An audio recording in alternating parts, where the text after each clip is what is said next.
Chapter 8. The Queen's Croquet Ground.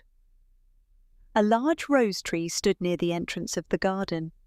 The roses growing on it were white, but there were 3 gardeners at it busily painting them red. Alice thought this a very curious thing, and she went nearer to watch them, and just as she came up to them she heard one of them say, "Look out now, 5, don't go splashing paint over me like that."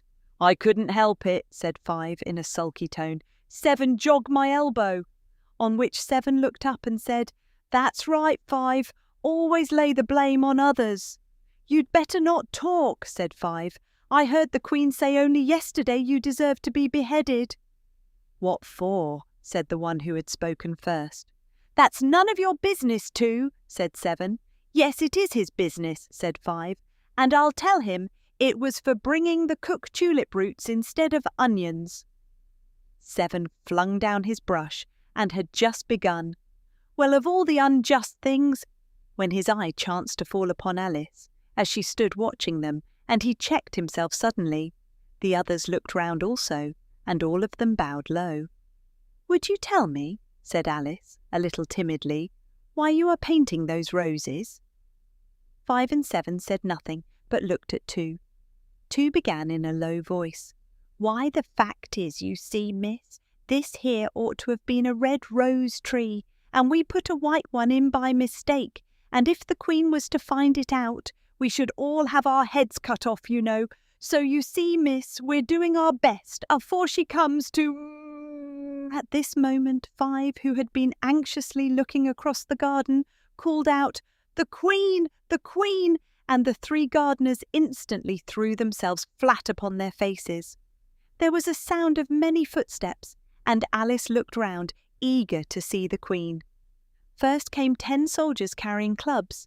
These were all shaped like the 3 gardeners, oblong and flat, with their hands and feet at the corners. Next the 10 courtiers.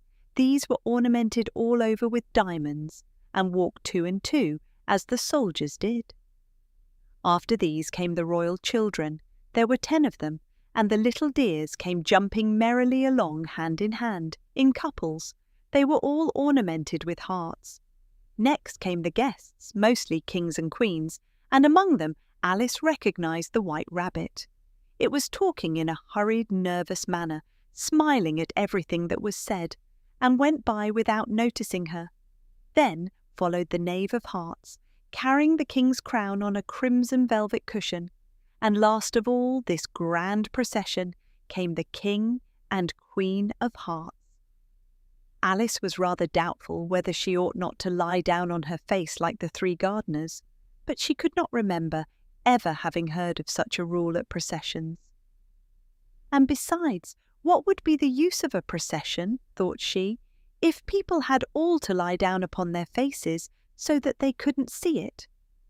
So she stood still where she was and waited. When the procession came opposite to Alice, they all stopped and looked at her, and the Queen said severely, "Who is the—" She said it to the Knave of Hearts, who only bowed and smiled in reply. "Idiot!" said the Queen, tossing her head impatiently, and turning to Alice she went on, "What's your name, child?" "My name is Alice, so please your Majesty," said Alice very politely, but she added to herself, "Why, they're only a pack of cards after all. I needn't be afraid of them." "And who are these?" said the Queen, pointing to the 3 gardeners who were lying round the rose tree. For you see, as they were lying on their faces, and the pattern on their backs was the same as the rest of the pack, she could not tell whether they were gardeners, or soldiers, or courtiers, or 3 of her own children. "How should I know?" said Alice, surprised at her own courage. "It's no business of mine."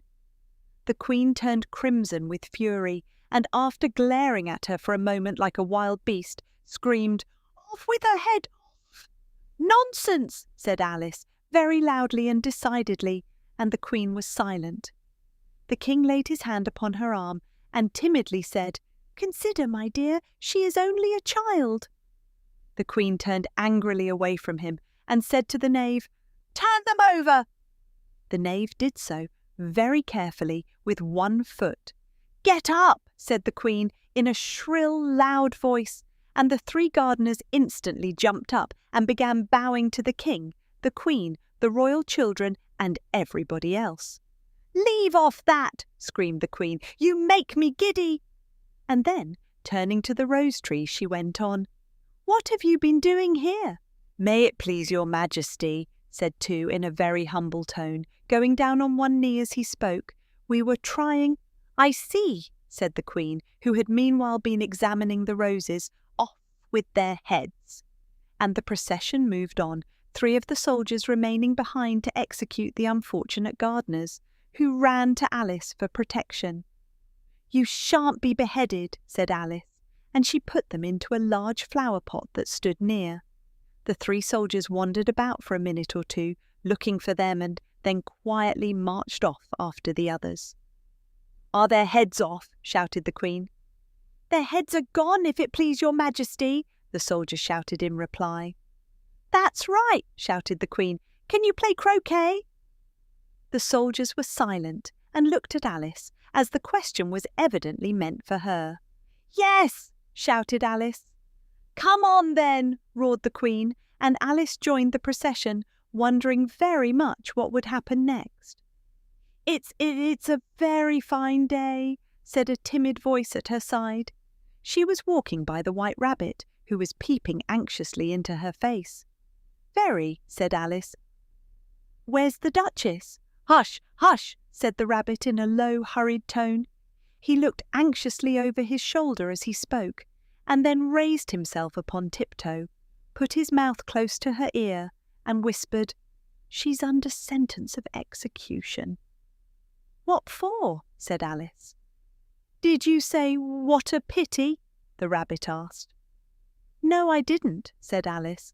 "I don't think it's at all a pity. I said, 'what for?'" "She boxed the Queen's ears," the Rabbit began. Alice gave a little scream of laughter. "Oh, hush," the Rabbit whispered in a frightened tone. "The Queen will hear you. You see, she came rather late, and the Queen said—" "Get to your places!" shouted the Queen in a voice of thunder, and people began running about in all directions, tumbling up against each other. However, they got settled down in a minute or 2, and the game began. Alice thought she had never seen such a curious croquet ground in her life. It was all ridges and furrows. The balls were live hedgehogs, the mallets live flamingos, and the soldiers had to double themselves up and to stand on their hands and feet to make the arches. The chief difficulty Alice found at first was in managing her flamingo. She succeeded in getting its body tucked away, comfortably enough under her arm, with its legs hanging down. But generally, just as she had got its neck nicely straightened out and was going to give the hedgehog a blow with its head, it would twist itself round and look up in her face with such a puzzled expression that she could not help bursting out laughing. And when she had got its head down and was going to begin again, it was very provoking to find that the hedgehog had unrolled itself and was in the act of crawling away. Besides all this, there was generally a ridge or furrow in the way wherever she wanted to send the hedgehog to, and, as the doubled-up soldiers were always getting up and walking off to other parts of the ground, Alice soon came to the conclusion that it was a very difficult game indeed. The players all played at once, without waiting for turns, quarrelling all the while, and fighting for the hedgehogs. And in a very short time, the Queen was in a furious passion, and went stamping about and shouting, "Off with his head!" or "Off with her head!" about once in a minute. Alice began to feel very uneasy. To be sure, she had not as yet had any dispute with the Queen, but she knew that it might happen any minute. And then, thought she, what would become of me? They're dreadfully fond of beheading people here. The great wonder is that there's anyone left alive. She was looking about for some way of escape, and wondering whether she could get away without being seen, when she noticed a curious appearance in the air. It puzzled her very much at first, but, after watching it a minute or 2, she made it out to be a grin, and she said to herself, "It's the Cheshire Cat. Now I shall have somebody to talk to." "How are you getting on?" said the cat, as soon as there was mouth enough for it to speak with. Alice waited till the eyes appeared, and then nodded. "It's no use speaking to it," she thought, "till its ears have come, or at least one of them." In another minute the whole head appeared, and then Alice put down her flamingo and began an account of the game, feeling very glad she had someone to listen to her. The cat seemed to think that there was enough of it now in sight, and no more of it appeared. "I don't think they play at all fairly," Alice began, in rather a complaining tone, "and they all quarrel so dreadfully one can't hear oneself speak, and they don't seem to have any rules in particular. At least, if there are, nobody attends to them. And you've no idea how confusing it is, all the things being alive. For instance, there's the arch I've got to go through next, walking about at the other end of the ground, and I should have croqueted the Queen's hedgehog just now, only it ran away when it saw mine coming." "How do you like the Queen?" said the cat in a low voice. "Not at all," said Alice. "She's so extremely—" Just then she noticed that the Queen was close behind her, listening. So she went on, "Likely to win, that it's hardly worthwhile finishing the game." The Queen smiled and passed on. "Who are you talking to?" said the King, going up to Alice and looking at the cat's head with great curiosity. "It's a friend of mine, a Cheshire cat," said Alice. "Allow me to introduce it." "I don't like the look of it at all," said the King. "However, it may kiss my hand if it likes." "I'd rather not," the cat remarked. "Don't be impertinent," said the King, "and don't look at me like that." He got behind Alice as he spoke. "A cat may look at a king," said Alice. "I've read that in some book, but I don't remember where." "Well, it must be removed," said the King very decidedly, and he called the Queen, who was passing at the moment. "My dear, I wish you would have this cat removed." The Queen had only one way of settling all difficulties, great or small. "Off with his head," she said, without even looking round. "I'll fetch the executioner myself," said the King eagerly, and he hurried off. Alice thought she might as well go back and see how the game was going on, as she heard the Queen's voice in the distance, screaming with passion.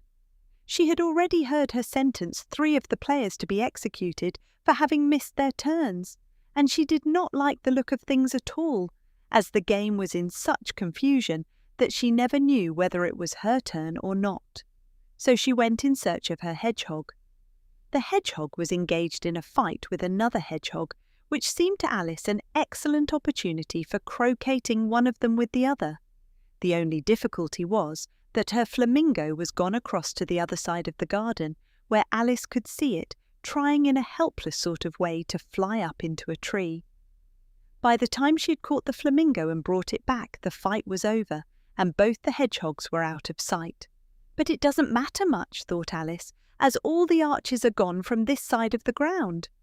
So she tucked it away under her arm that it might not escape again, and went back for a little more conversation with her friend. When she got back to the Cheshire Cat, she was surprised to find quite a large crowd collected round it. There was a dispute going on between the executioner, the King, and the Queen, who were all talking at once, while all the rest were quite silent and looked very uncomfortable.